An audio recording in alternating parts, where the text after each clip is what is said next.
whilst I'm not a psychologist at all, I do think just as part of being a coach, people need to be able to understand, or coaches need to be able to understand teams to help them get the best out of themselves.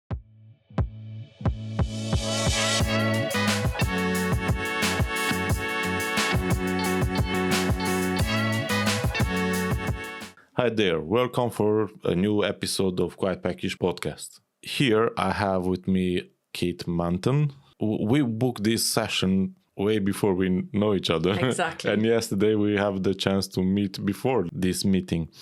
Let's say we are meeting now for the first time. Okay. Who I meet. It's a pleasure to be here on the Quite Peckish podcast. I would describe myself as a coach and mentor, so a growth coach and mentor, working with teams and individuals to unlock the power of their potential. I'm a business lecturer. I'm a TEDx speaker. I've done one TEDx talk, which was fascinating. I loved the whole process. I do a little bit of self-publishing as well, which is a bit of a vanity project. I do some self-publishing on Amazon, some children's books and what have you. I'm a wife, a stepmom. I'm also a grandmother. I know, a little 3-year-old. I'm not called grandmother though. I'm called Naini, which is Welsh for grandmother. Okay. I'm a daughter, a sister, friend. I love traveling. I've been very fortunate to be able to travel to probably over 90 countries. So very, very lucky to do that with work and personally. I love sports, watching sports, rugby, walking. I've recently started cold water swimming for my sins. All right. So, my husband thinks I'm bonkers. And I enjoy life and I love having a laugh with everything I do. So that's me. That's amazing. I mean, I didn't expect this long answer, basically. Do you want me to give you a shorter one? Yes. Kate Manton, coach and mentor, business lecturer. I enjoy life. I like having adventures and I love spending time with family and friends and laughing. My question is, are you a diamond? I'm a little bit diamond. Okay. I'm actually all four, a little bit all four with spade, just that bit more. So I'm a confusing personality. Yeah, it is. It is. We are talking about the social style of personality. I'm a diamond with a bit of spade. Yep. But I'm a diamond. Straight up diamond. Yeah. I mean, I like fun. I want to do things always. New one. Yeah. No, I need to keep what I start to do. Yeah. No, it's exactly my struggle now. Yeah. You say you like to travel a lot. Yes. Even now you come from Wales. Come from North Wales, but it was a beautiful journey. Yeah, it is. Yeah. I love even if you don't go on motorway and took the roadside. Yeah. How is called that? What, through the mountains, the district? Yeah. It's gorgeous. Yes. Yeah, lovely drive. I know you launch a new coaching and mentoring business. Mm-hmm. How that is going? So it's pretty new. So I've just launched, the company is called Baobab Works Limited, and it's coaching and mentoring. I love it. I absolutely love it. So it is about unlocking the potential of the power of teams and individuals, about challenging what conventional teamwork is like so that teams can really make the impact that they can, especially in the world now where change is constant, right? So we've got to keep making sure that from how we work as teams, how we lead teams, we, continually to think about how we can be more disruptive and more impactful. And then from an individual perspective, self-leadership, so that when we are leading teams or we're part of teams, again, we are delivering what we can, to be as impactful and unlock the potential that we all have. So it's pretty new. I'm getting some really good feedback and I love it. And I just feel like there's a real need right now. That sounds amazing. But how did you come with the idea? I spent 20 years on the corporate side in market research. And for the majority of that 20 years, I was building and leading teams. Some starting in the UK, but then eventually leading teams globally across multiple different markets. I kind of got to a point where after 20 years, I was thinking, what do I want to do next? Do I want to continue? It was operations and project management, and I had an incredible time and career learning a lot about myself and about what it meant to be, in a corporation. And it was around 2 or 3 years ago that I just had, there was just a change in my life and I needed to reset. There were some organization changes, there was redundancy. I lost my dad, and that was like I knew it would always be difficult when it happened, but it just pulled the rug out under my feet. And my dad had always said to me, take risks, go for it. Whatever it is that you want to do, go and do it. And so I really just had a reset. And I thought, what is it that I really love doing? And from a career perspective, it was all people. It was always about individuals and people and teams and growing, developing talent. That sounds more like a heart thing. Well, maybe I am. Well, like I said, I'm kind of an equal all four, right? But I really, really enjoyed that. And so I decided I'm going to kind of reset, reinvent, try, to take the piece that I really loved and do something different with it. And decided this is what I want to do, coaching and mentoring. Do you have any certification? Yeah, I'm a certified coach. Yeah. NLP practitioner of coaching, and timeline practitioner as well. Timeline, which is all about, it's a type of coaching style. Okay, so that's new for me. Yep. So it's fascinating. So I have a certification in coaching, which I think is important. I don't think it's necessarily about saying, hey, I'm a certified coach. It's important so that people, understand and feel credibility in what I do. I think for me, a lot of it is around experience. I think experience matters. And, having been a leader of teams and a leader myself, where I've had to really figure out what I need to do to be better, to continue to grow, I think that's the big piece of what I can bring. That whole experience matters. I think it's exactly what we need, because usually people are looking about if you are certified or not. You can talk from your experience, but if you are certified, it's more like, oh, you're legit.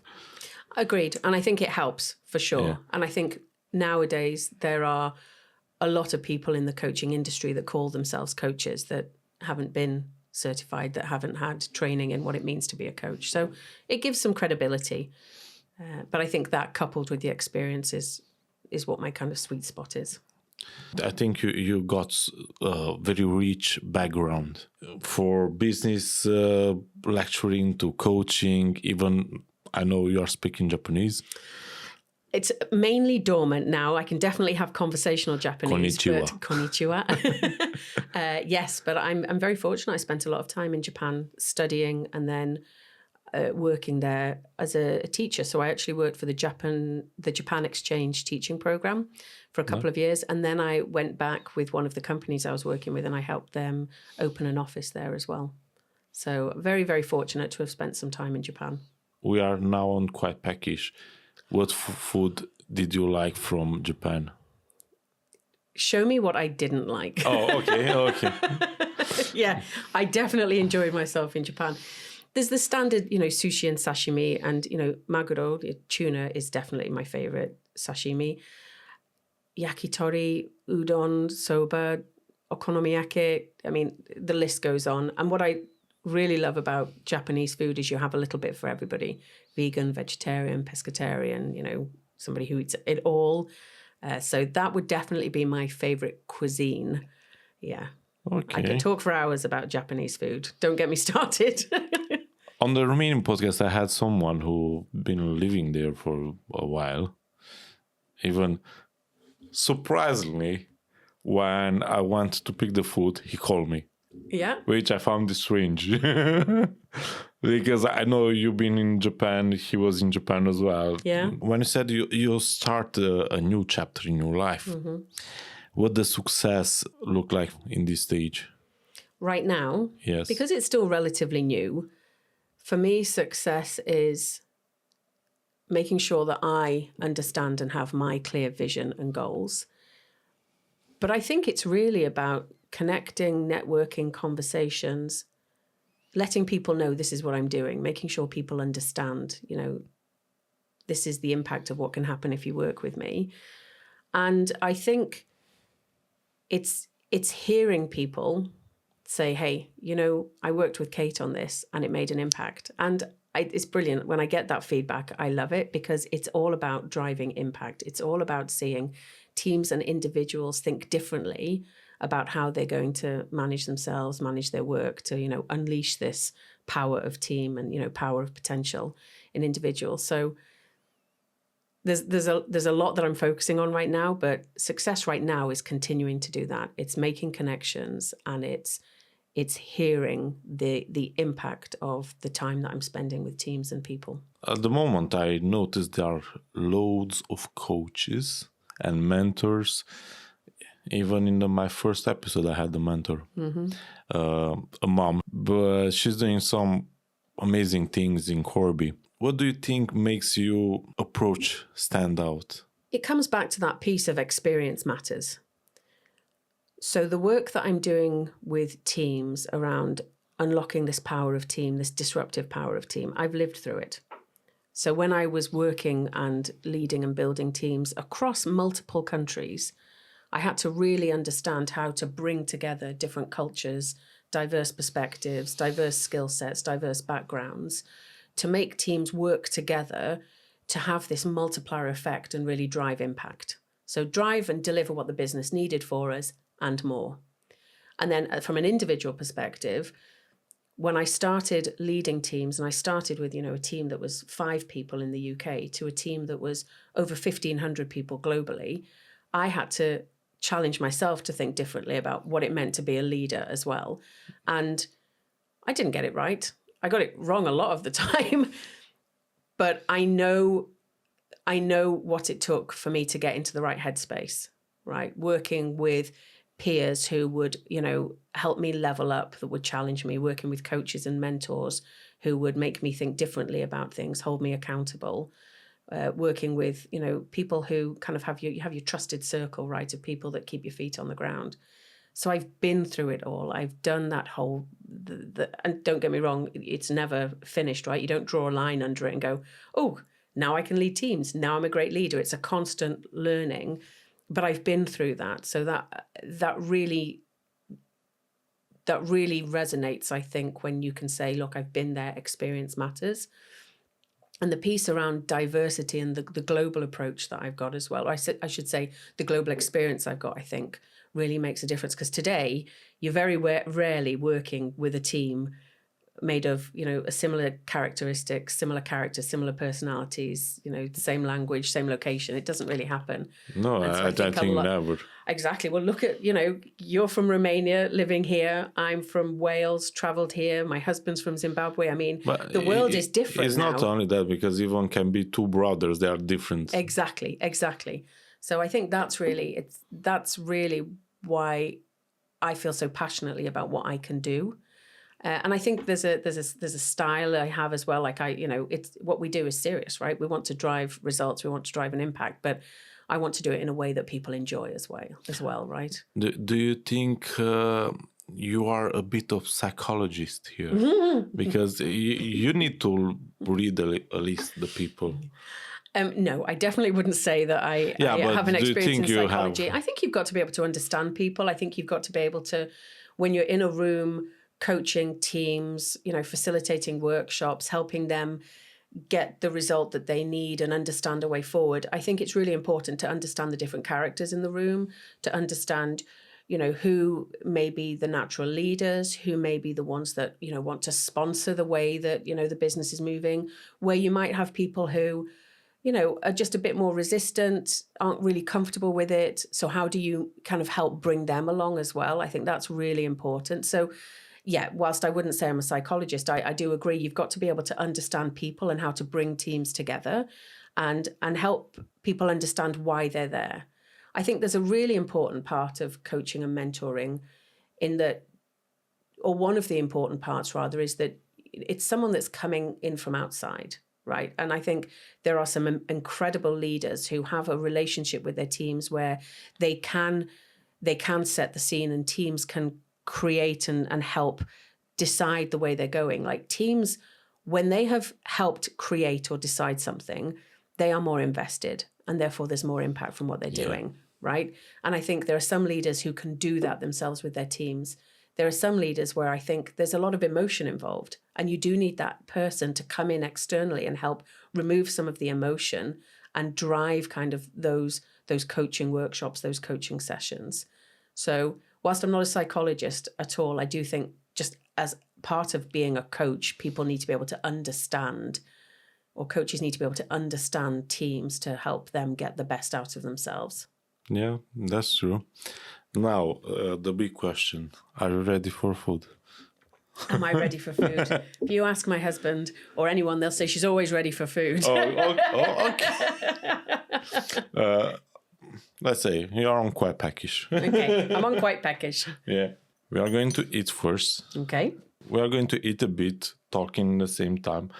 The rest of conversation I will put in the end of the video, if we are not getting dirty with mustard or... Sounds perfect. So, what I want to tell you, I need to take Thank you. this.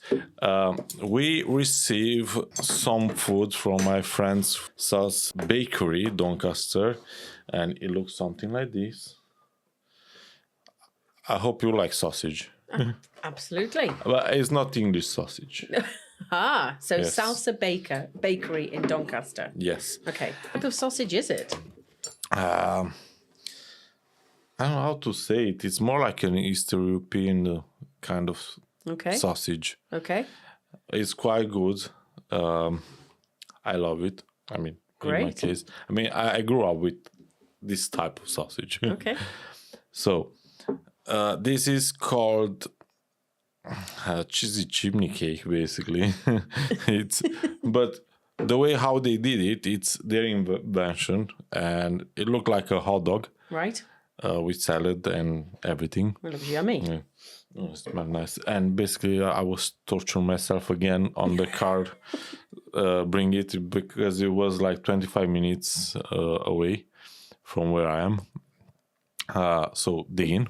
Dig in. Okay. My first question while Yes. we're eating. What is Oh, your whilst we're eating. Okay. yeah? It's what is your favorite food? So my favorite cuisine is definitely Japanese cuisine as a whole. But I think, I lived in Argentina for some time, and having an Argentinian steak with like a glass of Malbec, gorgeous. Love it, love it. And then from Sub-Sahara, and you've probably heard of this biltong.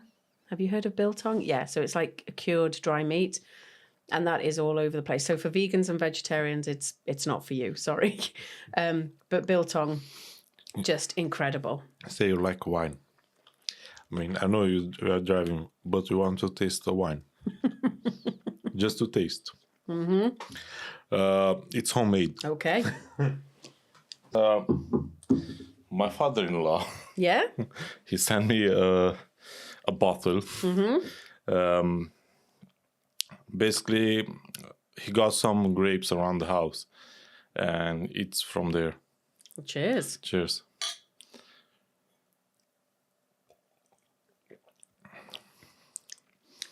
That's nice. That's strong. It That's is. lovely. It almost has a bit of a taste of like brandy to it. It's because Like of a the dessert grapes. wine. Oh, is it? Yeah. Because we have some sweet grapes. That's very nice. Yeah. Yeah. Please don't worry if anyone is concerned. I won't drive until I'm absolutely safe to drive. But this is delicious. It's almost like a spicy mayonnaise on it, isn't it? I think not. Is it not spicy mayonnaise? Watch this. The yellow sauce. It's mayonnaise, yeah. But it's not spicy. No. Maybe it's the red sauce that's a bit spicy. Maybe I'm just... Possible. Yeah? Very nice. What do you think about the sausage? It's delicious.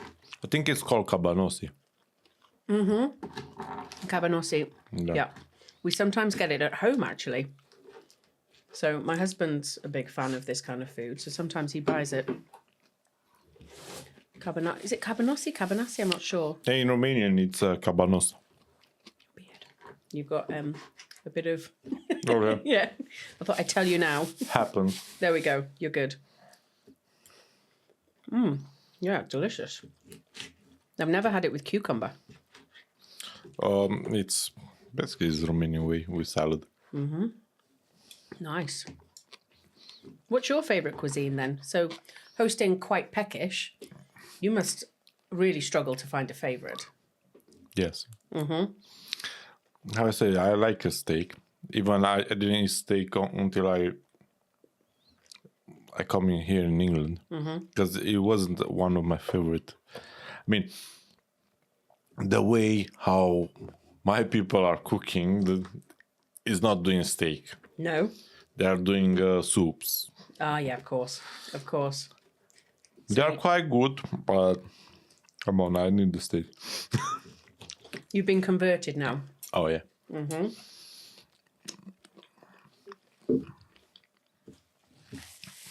I like chicken wraps. You have... Thank you. There we go. That and could happen. I hope I will end up in London to Armenian open a place where he sell octopus wrap. Oh, yeah? Yeah. Octopus is big in Japan. They call it takoyaki. And it is, yeah, it's an acquired taste, right? Not everybody likes it. He opened in Camden Market. Camden Market, yeah. I never been there, but so everyone is squeezing and it got this queue, a massive queue, massive. That market, it was full only for him. That's amazing. Yeah. What cuisine have you not tried yet? Lately, I don't really like spicy. No? No. So you're not a big fan of all the big peppers and spices? I like pepper. Yeah, but Yeah. I received 2 weeks ago from a festival tripe soup. Oh, no, that's not for me. Definitely, if you try that one. Really? And it was a bit spicy. Oh, really? Yeah. Yeah, the word tripe puts me off there. Yeah, but that's not for me. I tell you, you are going to ask for more. Would it turn me? Yeah. Yeah? Turn my mind, change my Yeah, mind. because the way how the tripe is cooked, good for hangovers. Yeah? Yeah. Well, fingers crossed I don't need tripe soup tomorrow after I've had this very strong wine.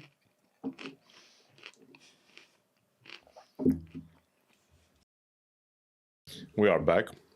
If you're interested about what we talk, you can go in the back of the video or you can watch all the video until this part. So I want to ask you about your past. That sounds ominous. Okay. Who were you as a kid? Who was I as a kid? So by kid, I'm thinking kind of 11, 12, 13 type age. Yeah. So I think I was pretty studious, you know. I knew that if there was homework to be done, I'd do my homework, right? So pretty studious. I was quite sporty. So I played a lot of netball and hockey and swimming. I was in the kind of music. So I was in the orchestra and the choir. I had a couple of, I guess you'd call them leadership positions, you know, like vice captain netball and stuff. So, you know, I did a lot of that stuff. I was also a bit naughty. So I kind of managed to find the balance, right? Of, you know, having a laugh, having a joke. I'm the oldest of 3 sisters. Okay. And if you were to ask them, they'd probably tell you I'm a little bit bossy, or at least I was. They'd probably tell you I'm still a bit bossy. And so I was kind of, you know, the oldest. Yeah, you had more experience. Yeah, exactly, exactly. Yeah, I had like a year or 2 on them, right? But yeah, I had fun. I had imagination. I kind of also kept to the rules, I guess. Yeah, but yeah, quite cheeky. Always liked having a bit of a laugh. Definitely got into trouble a little bit. And a lot of the friends that I had then, I still have a number of those in my life now. I don't know if they'd say the same thing. Would they say the same thing about what I was like as a kid? I don't know. But yeah, that's kind of... You must found out. Yeah. But when you've been a child, what do you think you will become when you grow up? What my kind of ambition was. Yeah. I can remember when I was thinking about, in those days, what GCSEs and A-levels. And I remember we had a career counsellor come in to talk to us. And I said to her, I think it was a lady, I said to her, I want to be the next Kate Adie, who was a quite, famous news reporter at that point. So you'd see her on the news, like she was in, war zones where there were kind of big news stories. She was there leading the way. And that's what I wanted to be. And I can remember it very, very clearly. And then I kind of think, well, I have no regrets as to where I've ended up, but I didn't end up as the next Kate Adie. And so my life just took a different turn. And I still think it would have been a really cool job to have. Obviously not for some of the reasons that she was, reporting on, but just to be able to get out, to go to these places where, there were live news stories that were changing the world, and to be able to report back and share and, put a perspective on them. And I think would have been incredible if, I had chosen that path, and I didn't. Yeah, but if I'm thinking now, you've been traveling a lot. Mm-hmm. Yeah. I think apart from that, you still did it. So the traveling bit just happened. My mum and dad lived abroad when we were younger. So my love of traveling and living abroad came from them. So yeah, I definitely had that opportunity to go to different cultures, different countries, learn a lot about that.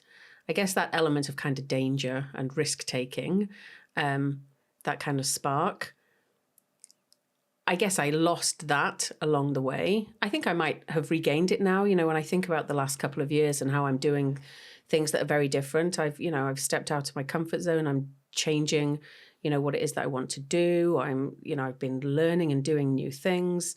So there's a lot of unknown in that. So maybe I've found that a little bit again, having lost that spark along the way, which isn't to say that I think coaching and mentoring and business lecturing is dangerous, but there's an unknown to it, right? There's a lot of unknowns. True.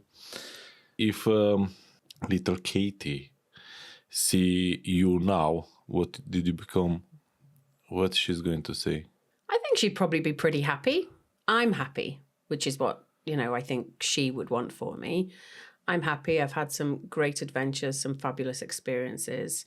There's definitely things along the way that, have not gone the way I wanted them to, or, have been issues, things that I've had to deal with. But I think little Kate would be like, yeah, she's done okay. She's done okay. You mentioned about the issues. How did you overcome them? Well, I guess it depends what issues we're talking about. When things didn't necessarily go the way that I'd planned, whether, personal, professional life. I think for me, I get a lot when there are things that happen in my life, I get a lot by leaning and talking to those that I have kind of in my trusted circle, whether that's friends, family, colleagues. So I've always been open to talking to people and asking, their thoughts, their advice, letting them know what I'm thinking, almost like a sense check. That's kind of a broad rule around, when there's things that maybe haven't gone the way I wanted them to, or the way I expected them to, So I think there's a big part of that lends itself to why I wanted to become a coach and a mentor, right? I think there's a lot to be said for having people there that can help you discover, kind of your purpose, realize some of the things that you need to do differently to continue to move forward and grow, because it's all about growth. Yes, and I discover if you teach someone, you can learn more. Oh, so true. It is weird because you are teaching and you are learning more by teaching. Mm-hmm. And it can be learning more about the subject that you're talking about, but it can also be learning more about yourself as well, like your style and, your approach to things. So I think as I've gotten older, it's become even more important to me, the idea of learning and living and living and learning. Like, it's constant, it doesn't stop. And I think as I've gotten older, it's become even more apparent to me that this is what we should all be doing and embracing it. Oh, yes. Yes, you know? definitely. Yep. It's exactly what I realized lately, because I try to kind of isolate myself, even it was the COVID experience, and to be isolated and say, I don't need anyone. But in reality, we need people. We need community, because we are getting stronger in that way. Even by yourself, you are not developed perfectly. I mean, it's too much saying, but not enough. I agree. And since I started this podcast, I meet people, new people. I've been to events. I was invited to events. Even now, I'm invited for football championship, and I don't like football. Nice. Well, if those tickets are going, let me know. Yeah, but I must go there because I need. They ask me to give my opinion Great. because I don't like.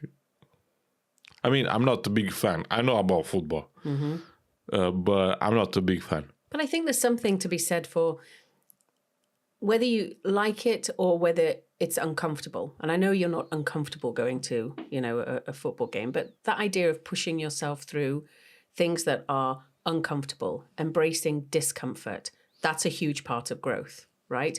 And by doing that, opportunities can arise, right? Yes. So you might go to a football game and it's not maybe what I want to be doing, but you never know what doors are going to open, people you might talk to from going there. So Exactly. embracing the uncomfortable, embracing what you don't necessarily want to do can just open up so many opportunities, which is a big part of kind of just, continually positively disrupting what it is that we do.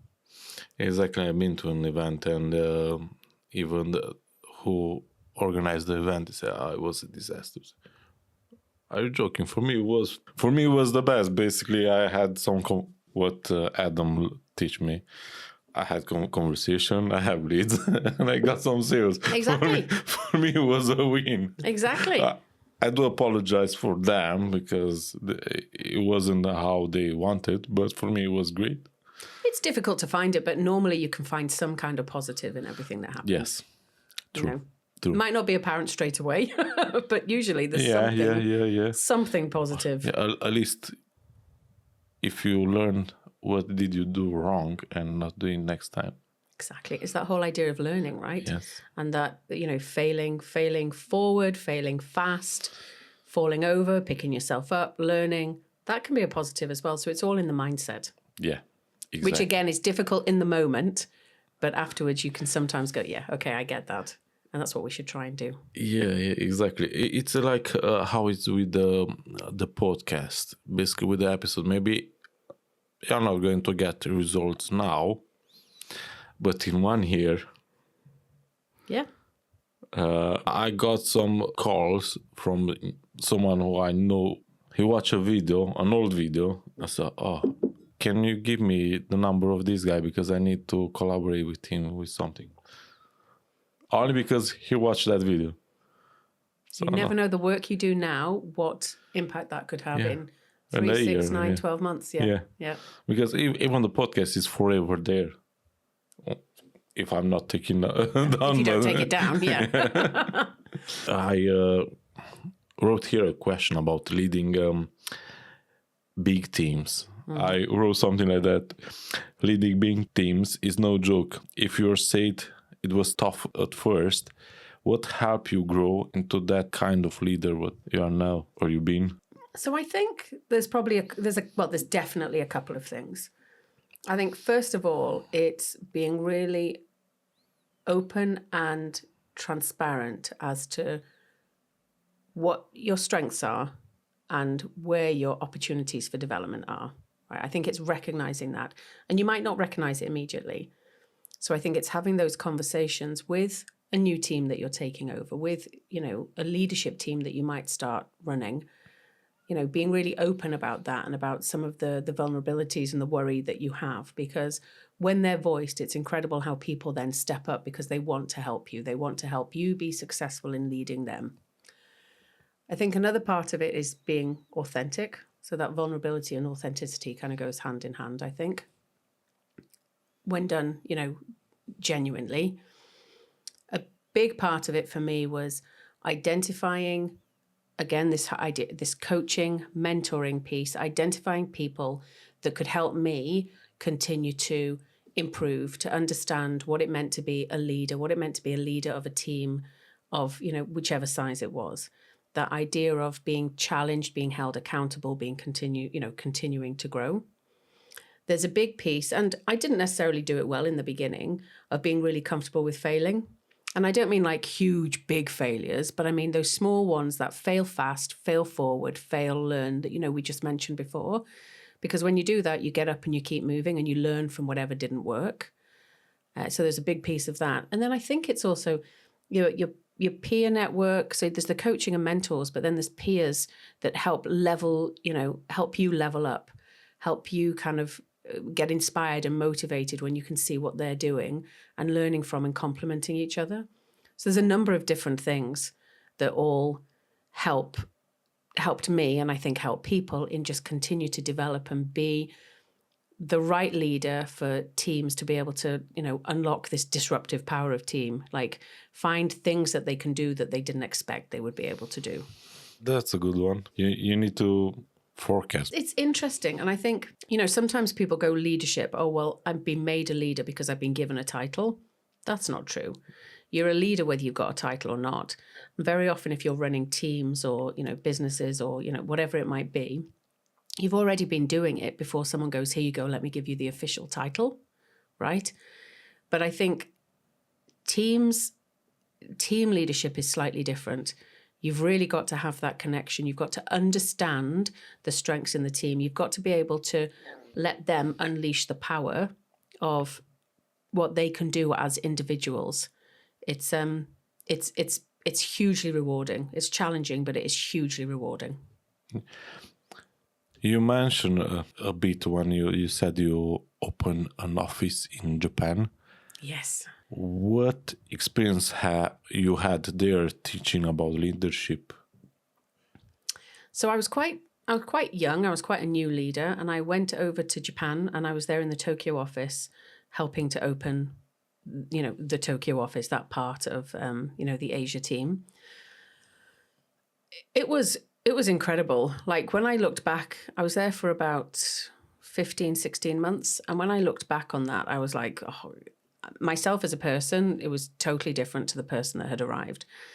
First of all, there was the whole piece about respecting, understanding, embracing cultural diversity, different values, different ways of working, different norms, all of that. So it really hugely helped me understand the power of that. So respecting, embracing, understanding how diversity can just be, it's huge. It's huge. I think for me as a leader as well, one example was that I had to find and source a warehouse for storing goods. And whilst I spoke Japanese, it was a different level here when you're talking about contractual obligations and finances, right? So it was surrounding myself with the right people to be able to help make this particular initiative a success. So part of leadership as well, it's not about doing it yourself. It's about making sure that the people understand the vision, the values, the behaviors, and want to come along that journey with you to make something a success. So it's identifying those people, but you have to continue to demonstrate and lead and show in how you behave those values, values, culture, value, culture, behaviors, I should say.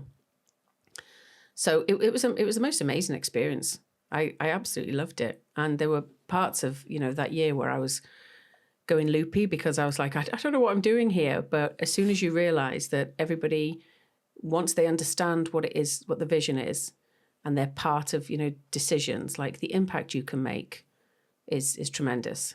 And the biggest piece there for me was respecting, embracing, understanding, welcoming diversity of different cultures. And that's something that I've carried through my whole career because I've worked with so many people from different countries and different backgrounds.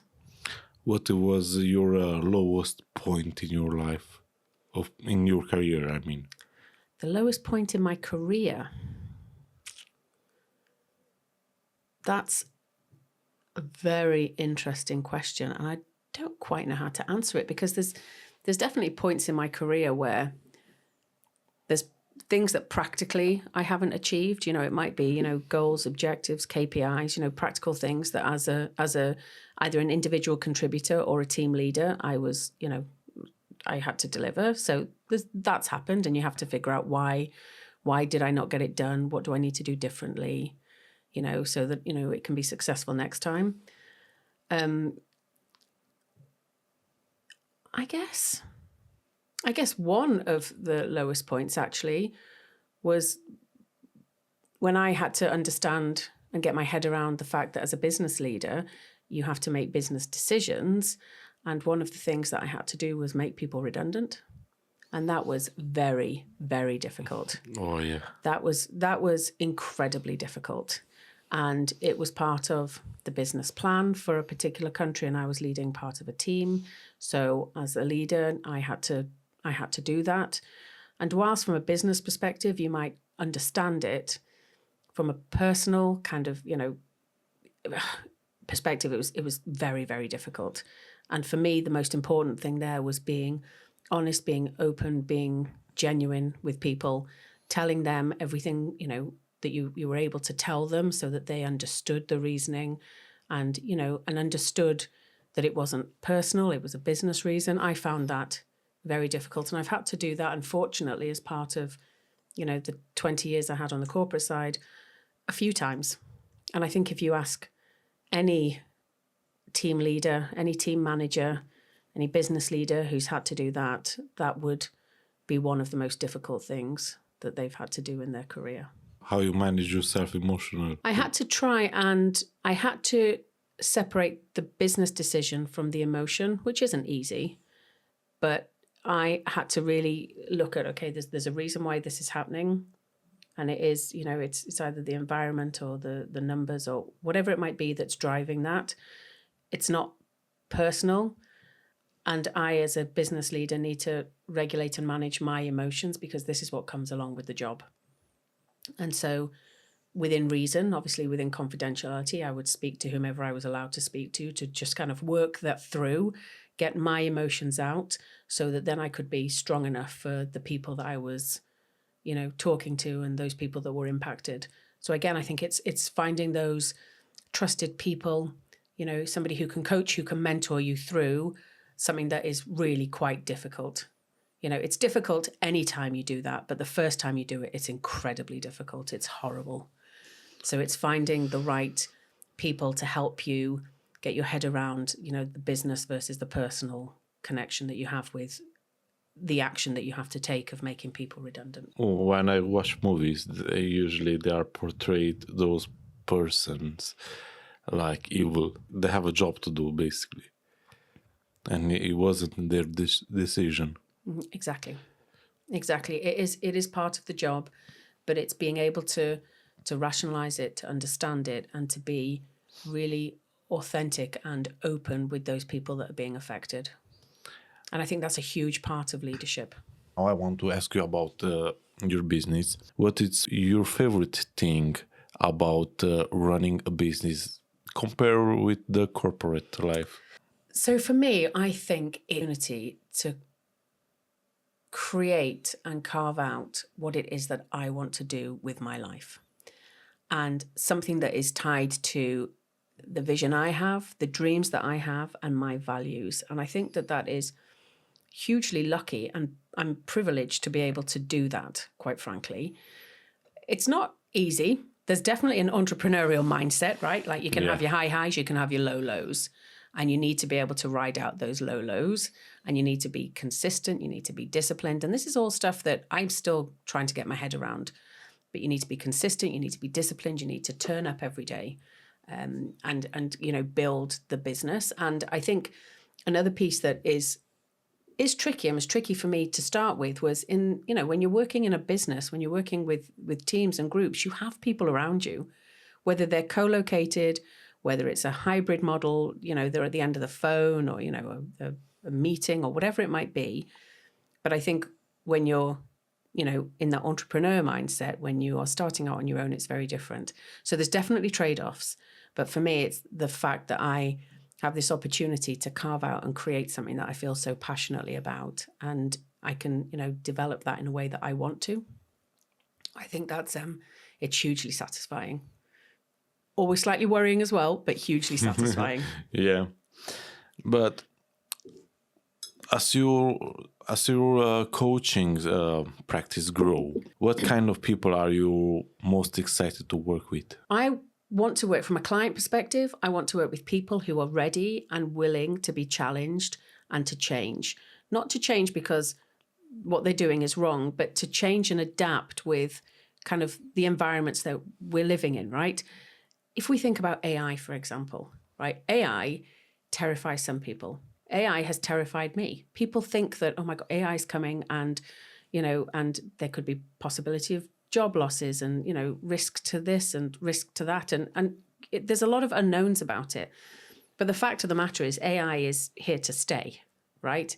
And we need to find a way of making AI a collaborator versus a competitor. AI is almost like your new team member, right? And there's a way of thinking about how you bring AI into the team to unlock that power of team, unlock that disruptive power of team. So for me, I want to work with teams who recognize, hey, listen, we've got to try and do something different. We need to challenge the way that we're working. We need to challenge the conventional ways of working.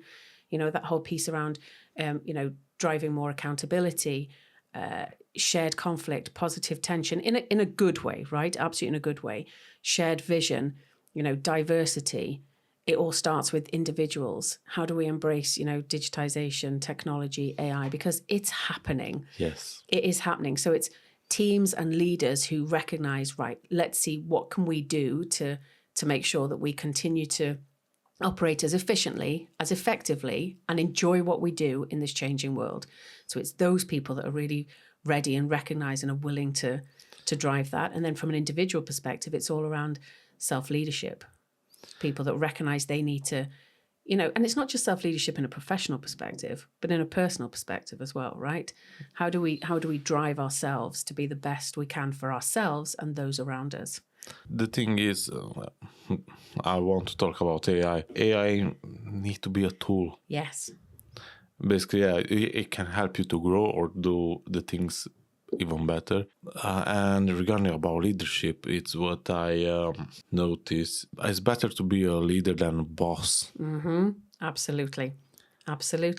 Because a leader, he really knows what's happening. But the boss is just demanding, in my opinion. And I think and a leader doesn't necessarily know what's happening, but they're the right person to take the team and figure out how to get stuff done. So it's that whole piece of not telling somebody what it is and making them, follow you, but instead people want to follow you, right? Yeah. I think that's a big difference for me. I Better agree. explain. No. And I understood exactly what you said, and I agree with you. I think leadership, people say leadership can't be taught. And I think on the whole, leadership is inherent, but it can be pulled out of somebody, right? Like it can be really kind of, you can really help leaders to grow and help people to be better leaders. And I think it's all about, leading teams who are kind of almost like volunteer armies for wanting to do the job. They want to follow you. They want to get stuff done. And like I said before, people who are part of building something are always going to feel more connected to delivering on it and getting stuff done. Yeah. I want to ask you if now we have a magic wand and you can go in the future. Okay. And what do you love to see how your business have an impact? I would love to continue to hear from people, teams that I've worked with, who tell me how their approach to working to life, to everything that's happening is different because of the time they've spent with me. I want people to go, God, you know what? You need to spend some time with Kate because she will make you think differently about self-leadership. She will make you think differently about the power that can be unlocked when teams look at how they're working and they have the right foundations in place. She will make you think differently about how we have a continual responsibility to ourselves to grow and learn in everything that we do. That is what I want to feel. That is what I want to hear. That's what I want to see. On a more practical point, I'd love it if my calendar was full and I had clients going, I want to work with Kate, and the referrals, I want to work with Kate. I'd love it if, as a result of it, I continue to do podcasts. I continue to do speaking events because that's stuff that I get a real joy from and a real motivation from. Does that help?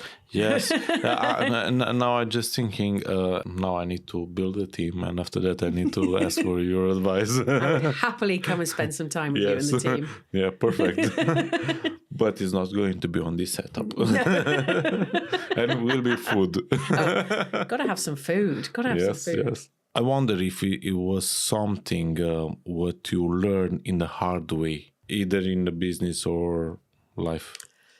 So there is something, and it's relatively recent, and it's about grief. When you lose somebody and the grief you have when losing somebody. And the lesson that I learned was that grief doesn't go away. It kind of changes, it shifts, it evolves, but it doesn't go away. And I think before I lost somebody, it was my dad that I lost. I always knew it was going to be awful. Like, we're very, very close as a family, and just a wonderful man. And so I always knew it was going to be difficult, when dad wasn't with us anymore. But I didn't realize how difficult. And I think I always thought, but it's okay because after time, you stop grieving. You don't. Grief doesn't go away. That hole in your heart, that you have from whomever it is you've left still stays. But there are ways as you kind of go through every day where whilst the grief doesn't go away, it can get easier to manage. And it can get easier to manage.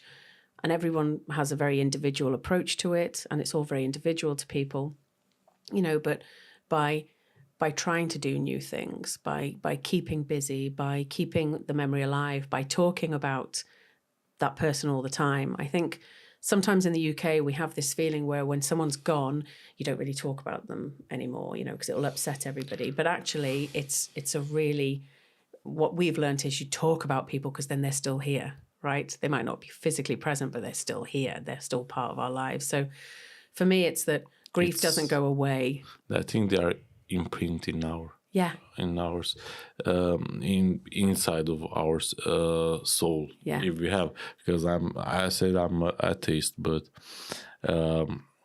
my grandma passed away a few years back, and I think it's the only grandma or grandparent who died, and I cried because she really cared about me.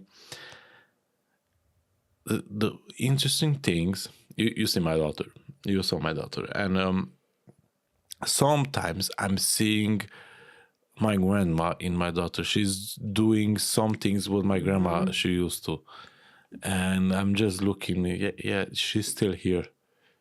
Yeah, it's and that's wonderful. It's wonderful. And I think, I'd lost people before, but Dad was the first one that really was like a real, punch in the chest, someone very, very close to me.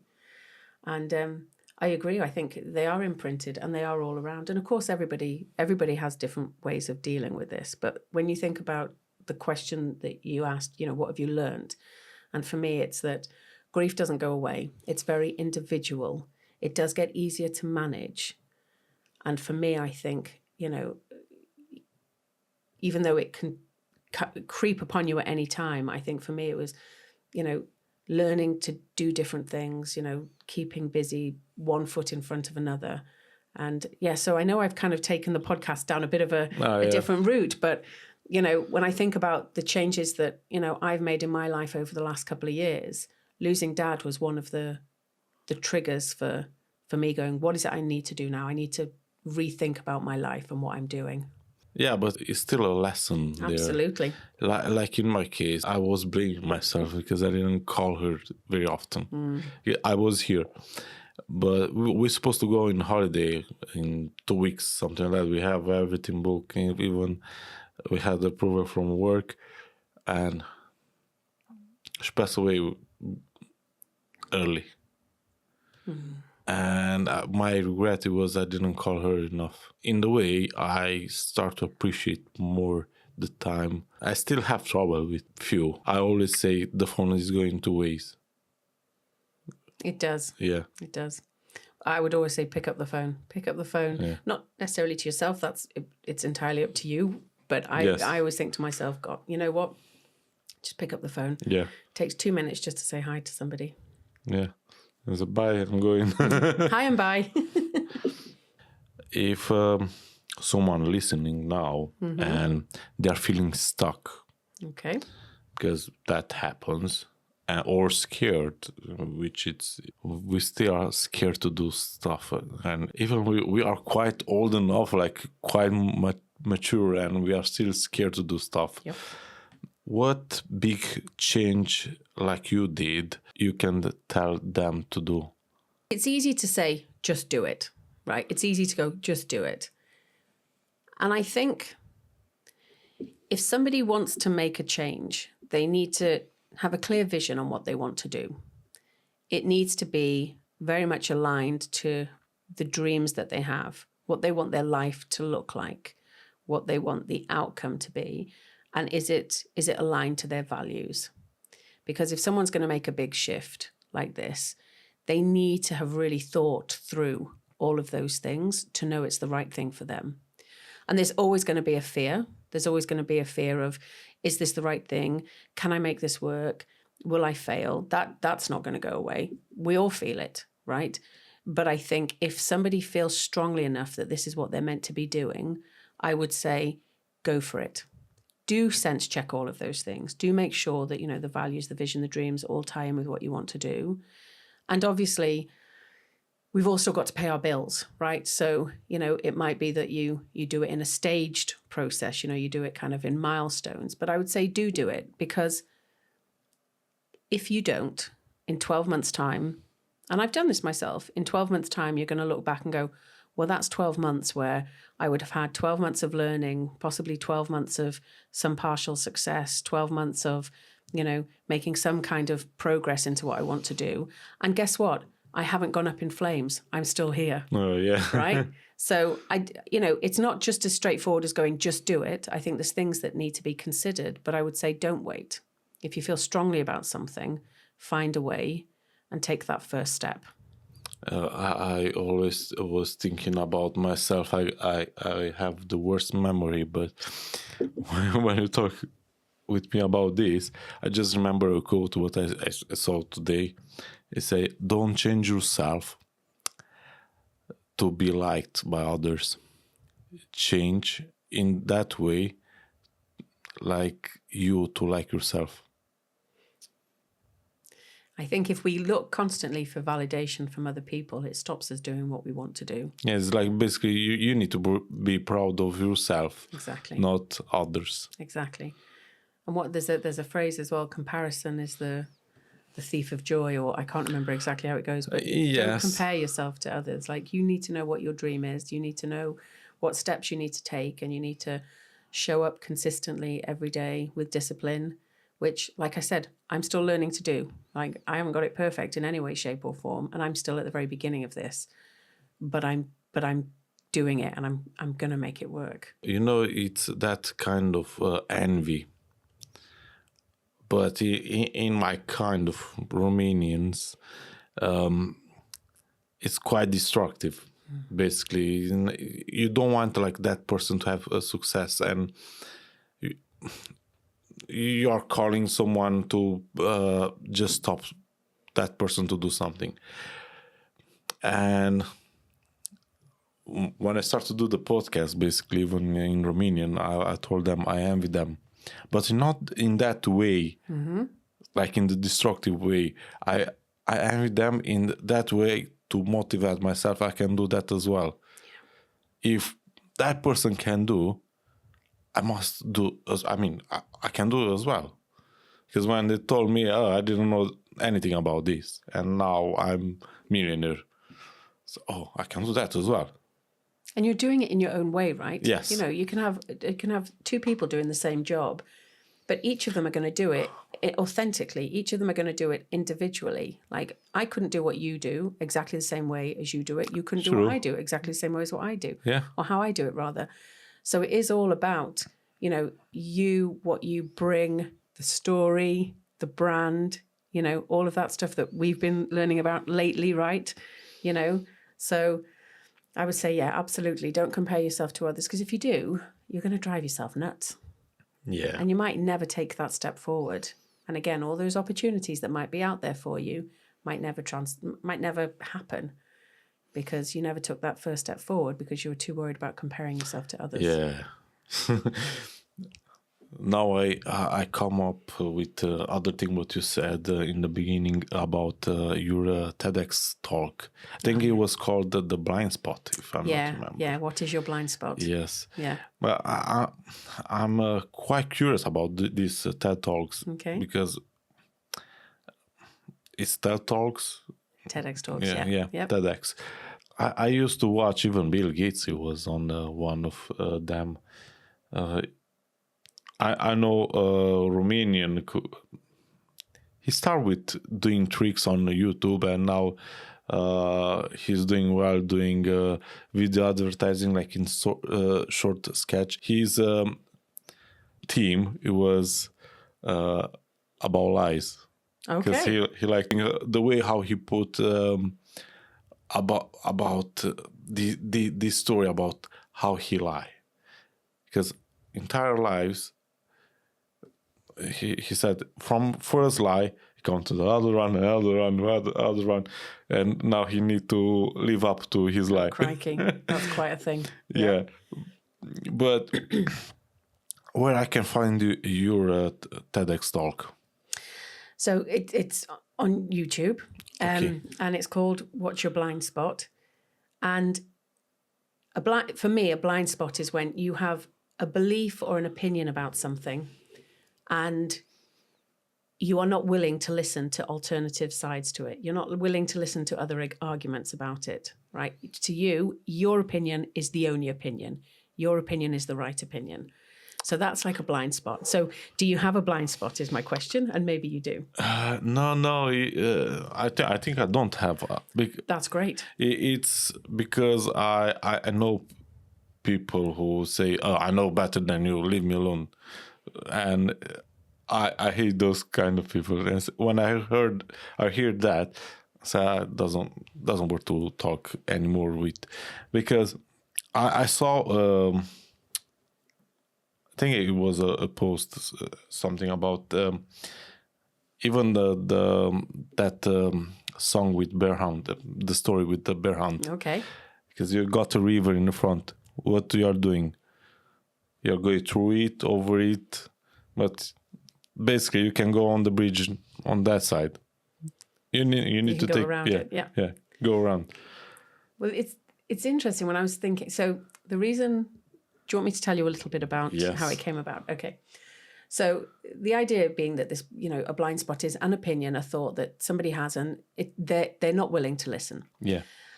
And it came about, the idea for this TED Talk, because I was living in South Africa, and my husband, I think I mentioned, he's from Zimbabwe, and he is friends with a lot of professional hunters.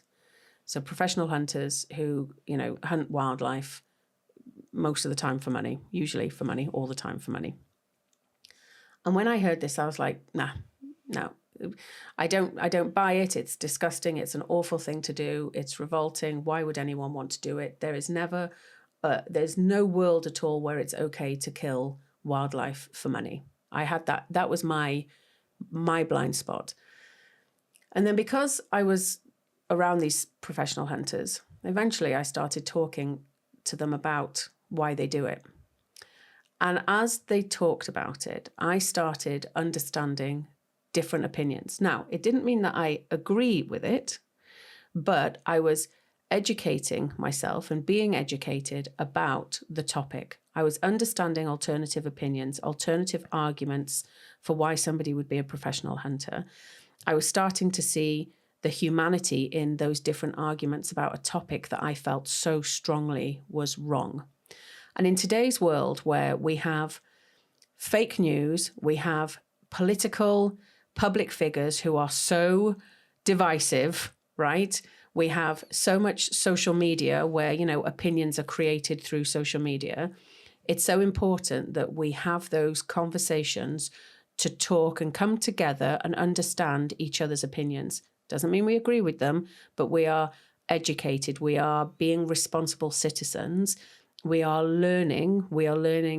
Therefore, we are better leaders in our own lives, and we're continuing to grow. So it's important to understand what is your blind spot and then have those conversations to understand more about that topic and make sure that we're being responsible citizens. I think it's more like to listen. It is about listening, absolutely. It's about listening to the other side. And you don't have to agree, but ask questions. Ask to understand, ask people's perspectives, try and understand why their viewpoint is different, so that at least when you then have your opinion, it's an educated opinion where you've taken into consideration all of the facts. No, I'm thinking back about when I say I don't want to talk with those people which are saying, no, I know better, because I need to know why they know better. Absolutely. Yeah, I learned something. Good. I have the last question. Okay. This is about food. Okay, brilliant. So you say you try everything. Well, not everything, but Quite. Yeah, a lot of stuff, yeah. But what dish you say everyone should try? Or at least once. Mm-hmm.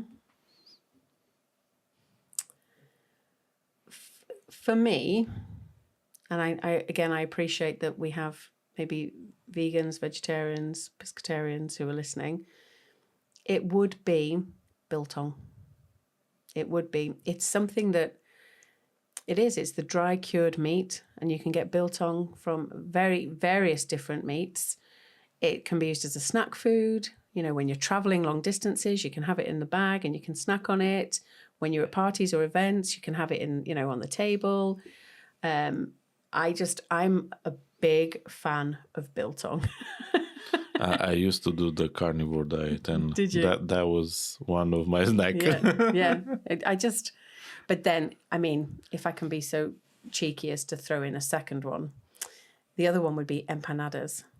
Empanadas, which are like small little pastries, usually savory pastries, and they can have like tuna or chicken or beef or vegetarian, and they're from Southern America. Like in triangle. Yeah, almost like in a semicircle.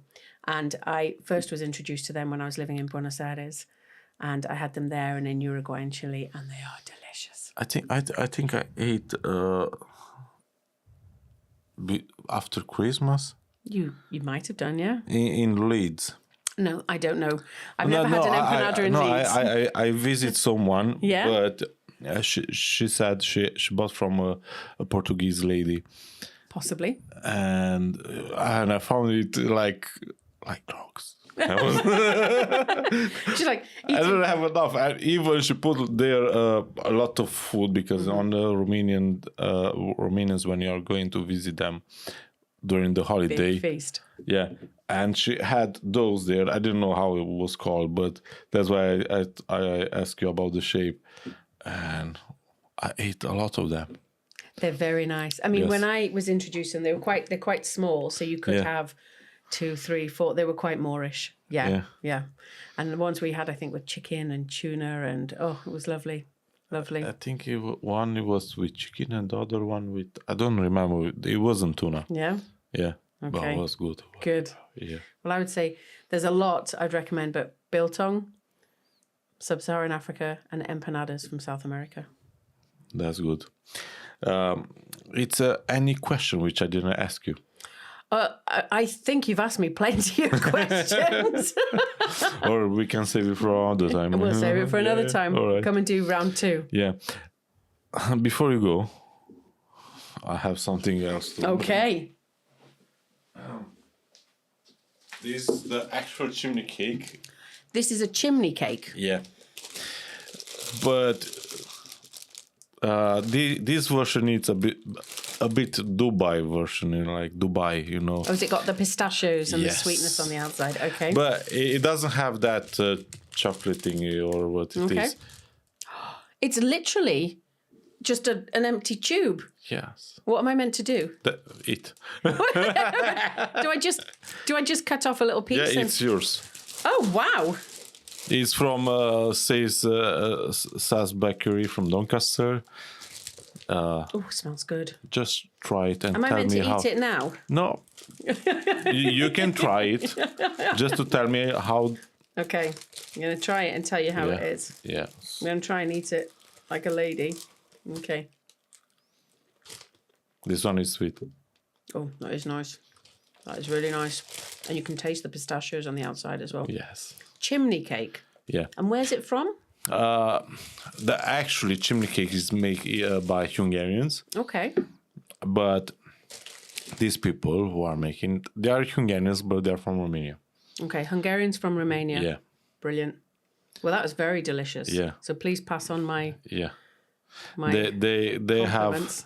they have their place open in Doncaster Market, and it's just perfect. It's perfect. Yeah. Okay. And I think I had another thing to. Okay.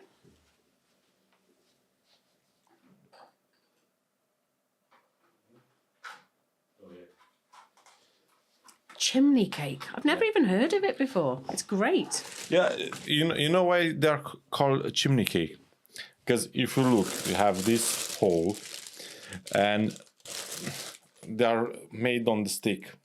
Okay. And when you are taking out, the vapors are coming from inside, and they look like a So it chimney. looks like Yeah. smoke plumes coming above. Yes. Oh, yes. okay then. That's why it's called chimney cake. Cool. And this is more like a Romanian traditional